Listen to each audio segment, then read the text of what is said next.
Pinagpalang gabi sa ating lahat. Sama-sama po tayong maghandog ng awiting makalangit.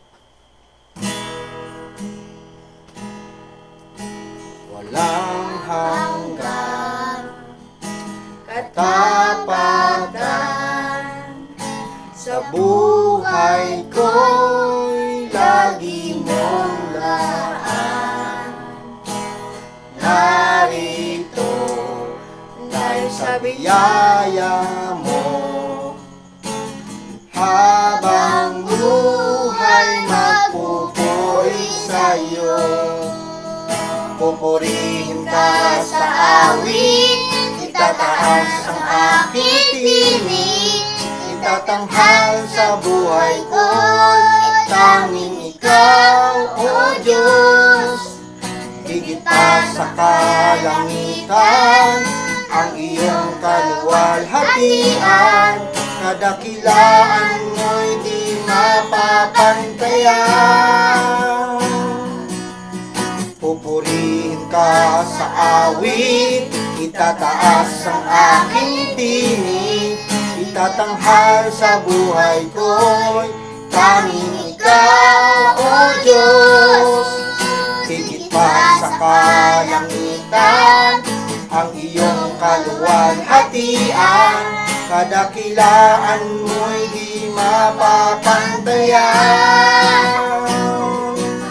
Kadakilaan mo'y di mapapantayan. Kadakilaan mo'y di mapapantayan.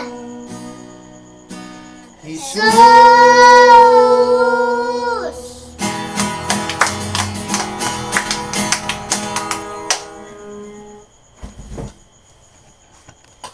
Ngayon po, tayo po'y magbasa ng salita ng Diyos dito sa Matthew chapter 18 verse 19 hanggang 20. Tandaan din ninyo, kung ang dalawa sa inyo ay nagkaisa dito sa lupa sa paghingi ng anuman, ito'y pagkakaloob sa inyo ng aking Ama na sa langit.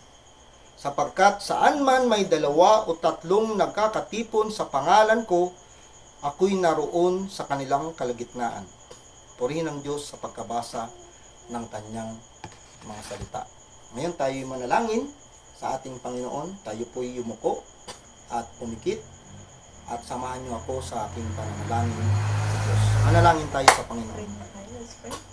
Dakilang Diyos na makapangyarihan sa lahat, Panginoon, lubos po kami nagpapasalamat, Ama, sa iyo pong kabutihan, na tunay ikaw ang Diyos na dapat purihin at sambahin sa iyong dakilang pangalan.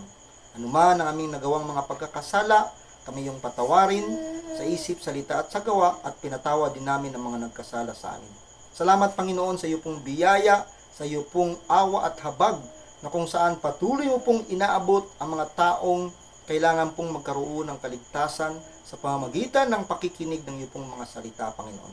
Salamat muli sa gabing ito. Purihin, sambahin ang iyo pong dakilang pangalan. Pagpalain mo po ang bawat mga nakikinig sa mga oras na ito, at ang lahat, Panginoon, maabot ng mga salitang ito, Panginoon. Ikaw pong kumilos sa kanila, sa mga taong hindi pa po nakakilala sa iyo. Purihin, sambahin ang iyo pong dakilang pangalan. Pagpalain niyo po, Panginoon, ang bawat pamilyang nandito. Maraming pong salamat sa pangalan ni Jesus. Amen. Yay! God bless you. God bless you. God bless you. God bless you.